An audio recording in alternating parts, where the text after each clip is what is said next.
साल 2020 में चीन ने जो दुस्साहस किया था और भारत के गलवान घाटी के इलाके में भारतीय सेना के बीच में झड़प हुई थी, यही दुस्साहस एक बार फिर से चीन ने किया है।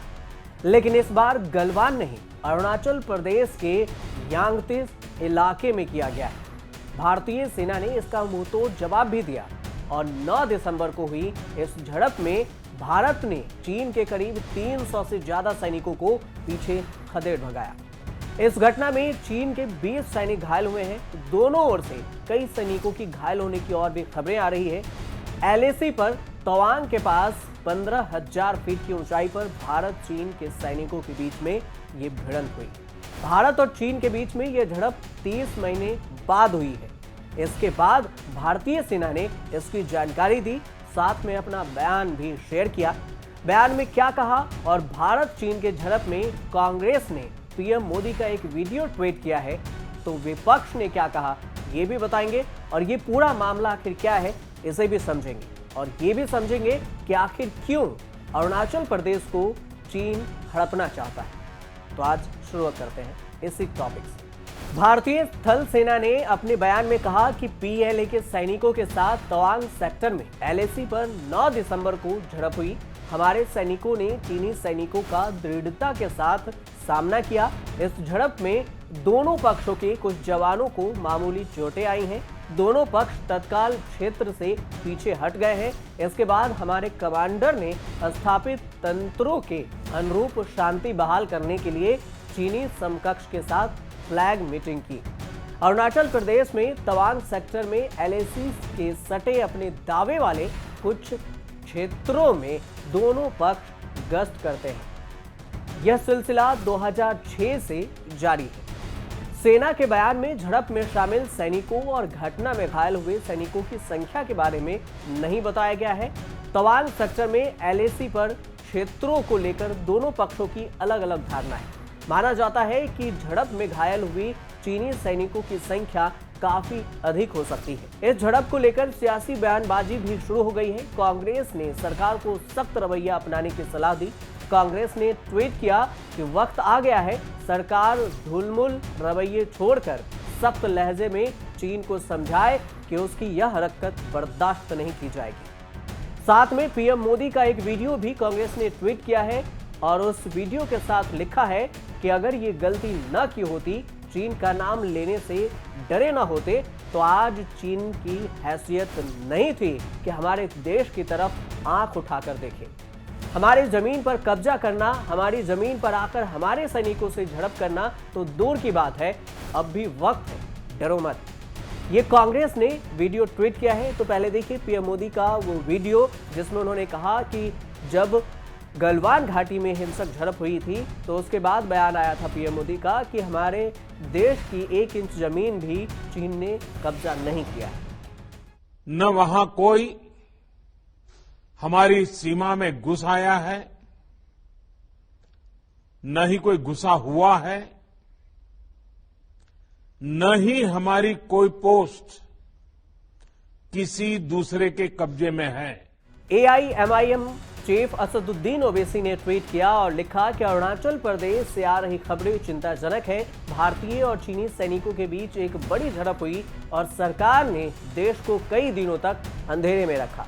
जब संसद का सत्र चल रहा था तब इस बारे में सूचना क्यों नहीं दी गई। असदुद्दीन ओवैसी ने सवाल उठाया है, तो पहले उनका ही बयान भी सुनिए। मोदी सरकार बड़े अफसोस के साथ, और हमारी बदकिस्मती है कि वो अपनी खामोशी को बनाए रखे हैं। ये क्लैश जो हुआ 9 तारीख के दिन हुआ, पार्लियामेंट चल रही है और 12 तारीख के दिन शाम में मीडिया के जरिए देश को पता चल रहा है कि हमारे भारत के बहादुर फौजी सिपाही जख्मी हुए हैं। जब पार्लियामेंट चल रहा है तो सरकार पूरे देश को क्यों नहीं बता रही है। शिवसेना के नेता प्रियंका चतुर्वेदी ने केंद्र सरकार पर तंज कसा है। उन्होंने लिखा है कि चीन की जमीन हड़पने का एक और दिन और भारत सरकार अपने चुनावी एजेंडे में व्यस्त है। ए मतलब लाल आंखें, बी मतलब चिंता को उठाने वाले सभी लोगों को एंटी नेशनल टैग और सी मतलब मुंहतोड़ जवाब मिलेगा। जून 2020 में पूर्वी लद्दाख में गलवान की घातक घटना के बाद, हिंसक घटना के बाद भारतीय और चीनी सैनिक 9 दिसंबर की सुबह अरुणाचल प्रदेश के तवांग सेक्टर में भिड़ गए। दोनों आपस में भिड़ गए। दोनों तरफ से सैनिकों के एक दूसरे पर लाठी डंडों से पिटाए। दोनों की वीडियो सामने आई है। दोनों के बीच में झड़प हुई, लाठी डंडों से ये झड़प हुई थी। अरुणाचल प्रदेश में झड़प 9 दिसंबर 2022 की सुबह लगभग 3 बजे पूर्वी तवांग में यातसेंगी के पास में हुई थी। सैन्य सूत्रों के अनुसार LAC का यह हिस्सा दोनों पक्षों के बीच विवादित क्षेत्रों में से एक है। LAC के पास एक नाले के दोनों ओर भारतीय और चीनी सैनिक तैनात हैं, लेकिन उस रात लगभग 300 चीनी सैनिक भारतीय पक्ष में घुस आए, भारतीय सीमा में घुस आए। सीमा उल्लंघन के बारे में कोई चेतावनी नहीं दी गई थी। अचानक संतरी पर हमला होने की आवाज सुनकर करीब 70 से 80 भारतीय सैनिक घुसपैठियों को पीछे धकेलने के लिए रात के अंधेरे में तेजी से जुट गए और तवांग सेक्टर में भारत चीन झड़प में देश के भी कई सैनिक घायल हुए। हालांकि घायल तो हुए, लेकिन चीन के घुसपैठियों को खदेड़ भगाया। करीब 6 सैनिकों का इलाज अभी गुवाहाटी के अस्पताल में हो रहा है। तवांग सेक्टर में भारत चीन के सैनिकों के बीच झड़प को लेकर आज संसद में भी हंगामे हुए। कांग्रेस समेत अन्य विपक्षी दलों ने सीधे मोदी सरकार को कटघरे में खड़ा कर दिया। आपको वो भी बयान सुनाते हैं जो राजनाथ सिंह से जब पूछा गया था कि गलवान घाटी को लेकर आपकी राय क्या है, तो उस पर उन्होंने सेना के बारे में क्या कुछ कहा था। तो उसके बाद आपको ये भी सुनाते हैं कि राहुल गांधी ने कहा था कि अगर हम चीन और गलवान पर बोलते हैं तो संसद में हमारी माइक को ऑफ कर दी जाती। तो दोनों माइक सुने, उसके बाद आगे की कहानी।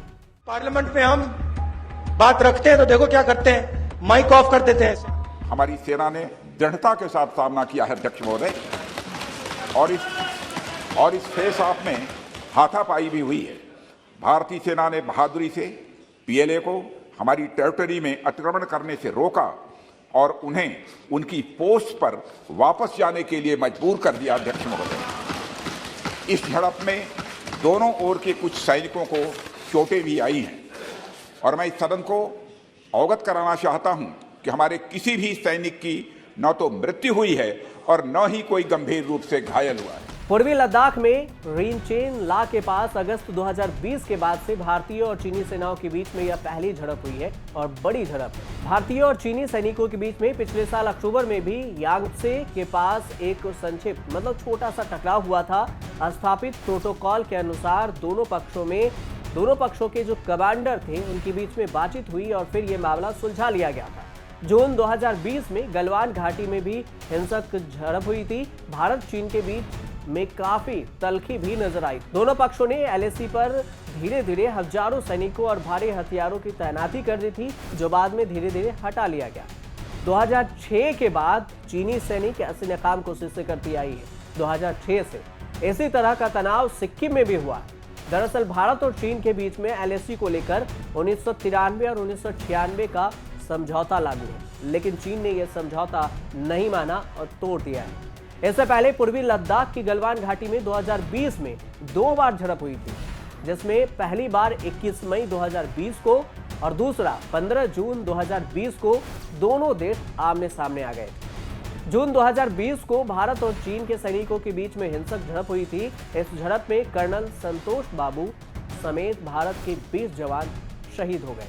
हिंसक झड़प के दौरान चीन के 38 सैनिक नदी में बह गए थे, जबकि चीन ने सिर्फ 4 सैनिकों की मौत की बात कबूली थी। उस हिंसक झड़प के बाद संतोष बाबू को लेकर राहुल गांधी ने भारत जोड़ो यात्रा के दौरान क्या कुछ कहा था, वो बाइट सुन लीजिए।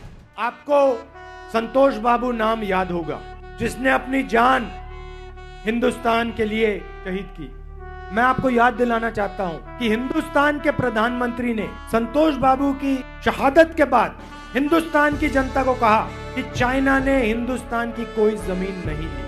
अगर चाइना ने हिंदुस्तान की जमीन नहीं ली तो संतोष बाबू जी शहीद क्यों हुए?